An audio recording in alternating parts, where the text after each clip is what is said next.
Mga merienda para sa ating mga yellings, bench yellings, sa mga mass dance, coloring, ay mga crime buster natin, officer. Yan yung juice, props. Yan. Meron pang ibang props, hindi pa dumating. So, dito kami sa municipal of Balonlok South, Cotabato. Dito namin i-held ang aming sigwas.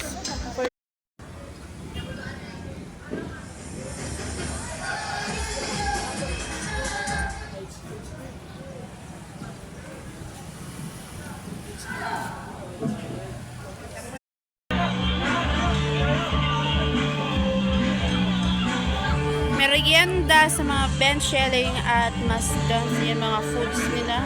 Naka-repack na yan.